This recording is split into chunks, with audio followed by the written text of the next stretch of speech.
Historically, most cars have run on gasoline, but that doesn't have to be the case in the future. Other liquid fuels and electricity can also power cars. So what are the differences between these options, and which one's best?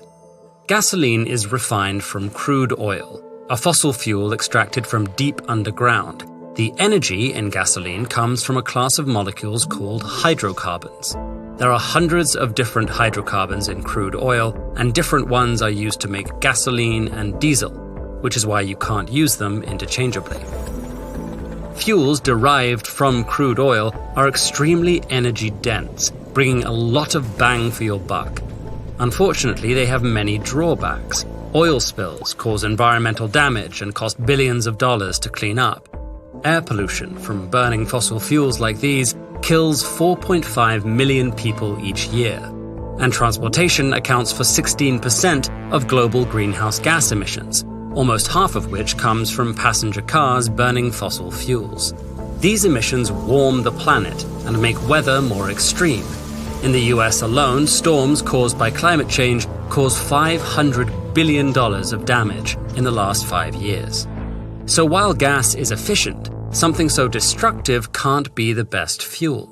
The most common alternative is electricity. Electric cars use a battery pack and electric motor instead of the internal combustion engine found in gas-powered cars, and must be charged at charging stations. With the right power infrastructure, they can be as efficient as gas-powered cars. If powered by electricity generated without fossil fuels, they can avoid greenhouse gas emissions entirely. They're more expensive than gas-powered cars, but the cost difference has been shrinking rapidly since 2010. The other alternatives to gasoline are other liquid fuels. Many of these can be shipped and stored using the same infrastructure as gasoline and used in the same cars.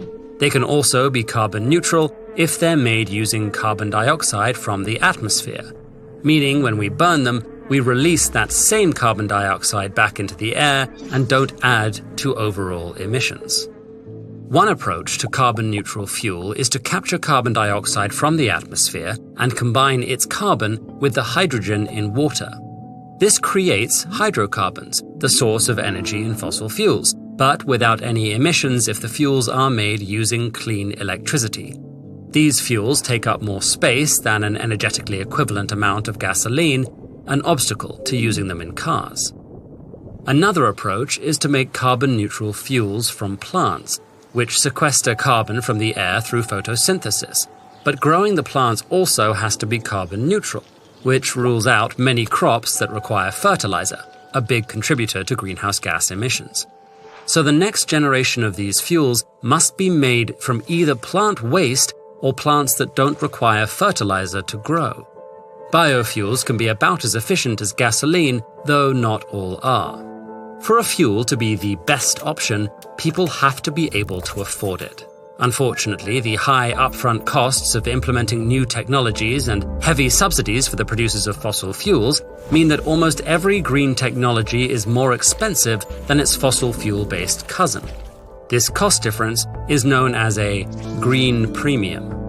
Governments have already started subsidizing electric vehicles to help make up the difference. In some places, depending on the costs of electricity and gas, electric cars can already be cheaper overall, despite the higher cost of the car. The other alternatives are trickier. For now, zero-carbon liquid fuels can be double the price of gasoline or more. Innovators are doing everything they can to bring green premiums down, because in the end, the best fuel will be both affordable for consumers and sustainable for our planet.